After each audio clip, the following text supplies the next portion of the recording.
What's up? It's your boy Mal, and today's Tea Time. Tea Time with Mal is actually a segment where I talk about different kind of experiences like spiritual, life, motivational, whatever. If that's something you're interested in, consider hitting the subscribe button down below for future content.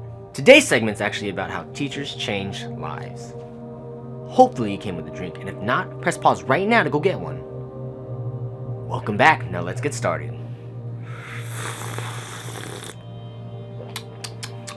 It's good. Today I have this black tea. It's called Golden Yunnan Pu'er tea. For a snack, I have this little chocolate candy bar that I got from Japan that my sister gave me.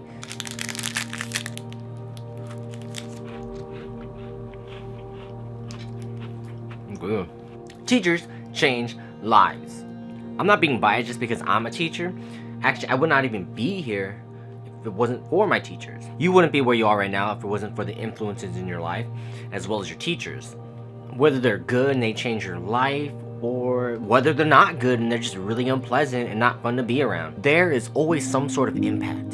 Story time. This story started off in high school my sophomore year. I was sitting in geometry class with a bunch of friends, and there was a formula on the board, and I tried applying it to different problems that were assigned to us, but I was still having trouble. Now, normally, when you need help, you get up and go ask for help, so that's what I did. So I got out of my seat and I was like, alright, cool, time to go get some help. And I make my way to the teacher's desk, and I remember vividly seeing the teacher just sitting there with like, I don't know what kind of look on her face, but it didn't seem very interested in assisting me. So I went up to my teacher and I was like, excuse me, I really don't know how to solve this problem right now. And then I remember this really clear because my friend saw it as well, and she looked at me and did this. The formula's on the board, figure it out. And it was at this point that I realized I couldn't ask this person for help. So I made my way back to my seat, and a bunch of my friends were just like, whoa, dude, did you just see that? I was like, yeah, I was there, I lived it. She totally just blew you off, man. It was really embarrassing, actually. See, and the issue too was like, they didn't know how to do the problem. I didn't know how to do the problem. And I went to ask for assistance to help guide me through it, but she never gave it. And we all ended up not knowing what to do, just put random numbers in eventually. And that's why some people don't feel like they can talk to their teachers. Really thinking back on that story, I feel it every time. I feel that same feeling where I felt unsupported. And it was at that point that I realized I don't want anyone that is under my responsibility to feel like I'm not trying to support them, or that I don't care about them. Because that's kind of how I felt. I felt like she didn't care. I mean, there are days, teachers have their days, don't get me wrong, but, oh man, it just sucks. But I'm not trying to get you down in the dumps. I have a good story to share with you. This story starts off in the 4th grade. Now, back then, I wasn't the best of kids. I was rude, I fought a lot, I didn't do my homework, I drew on the desks, and I was kind of obnoxious at times. From a teacher's standpoint, that's a lot of trouble. My 4th grade teacher was really cool. He was this young guy, he was fit, he had a cool haircut, he had earrings, he had a motorcycle, he used to play football, and he studied film in college. Now I remember one day, I was out on the play yard and I was busy getting to another fight with another student, headlocks and pushing and grabbing and kind of punching. And I remember vividly that my 4th grade teacher took me and this kid I was having a fight with. He took us, sat us down, and then spoke to us. One of the first things he said was, don't get me wrong, and excuse my language, but you guys gotta stop messing around. I remember sitting there and I was like, me and the kid looked at each other and we were like, did he just... It was at that point when he said that word, I felt the connection that I could really listen to him, that he cared. And he did. Because the words that he began to come out of his mouth talked about how in the real world, you can't go around fighting every time you get mad. You can't do that, because that's where a lot of people get hurt and a lot of people get injured, and our lives are more important than an argument. And that really struck a chord with me. I changed. It changed my paradigm shifted at that moment. I realized I let my ego and my anger just take over and cause trouble. That's not the only thing he did. I remember one time he also asked us what we wanted to be when we grew up. Growing up in San Francisco, I said I wanted to play football for the 49ers. I mean, that was like the coolest thing to say back then, you know? And this is something along the lines of what he said. Yeah, football is a lot of fun, you know, but it's not everything.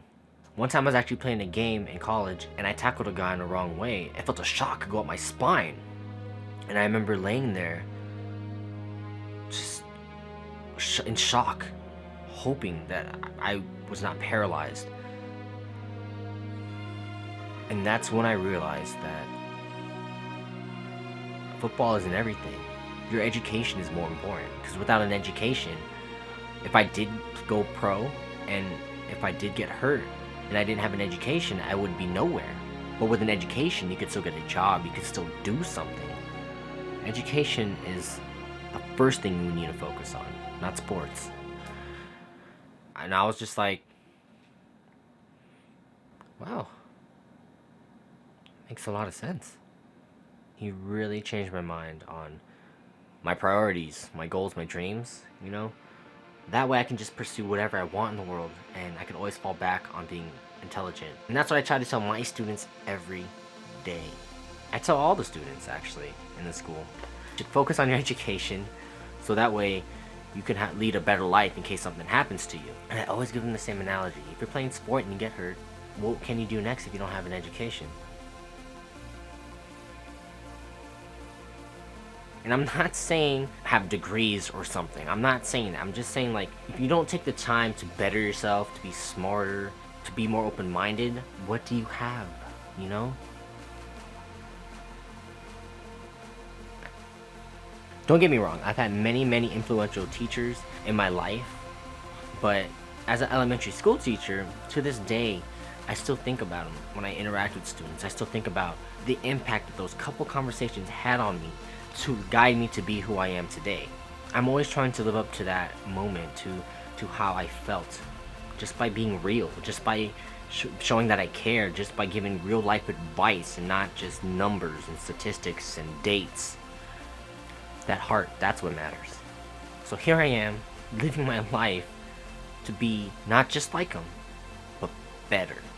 And I mean that with the most respect, because I feel like it's our job to make the newer generation better than we were. Otherwise, we as a human race stop growing. And that's another video for another time. But here's a question. Do you have a teacher that was influential in your life, change your paradigm or something? Please leave a comment down below. I would love to hear what you guys have to say. If you want to see more of what I do, consider hitting the subscribe button down below for future content. If you like what you see, hit the like button. Follow me on Twitter to get updates, or just talk to me about my videos. I like to post videos on Thursdays, Saturdays, Sundays, and random videos throughout the week, if there's some. Now, all I want to say is, thanks for watching, and until next time, see ya.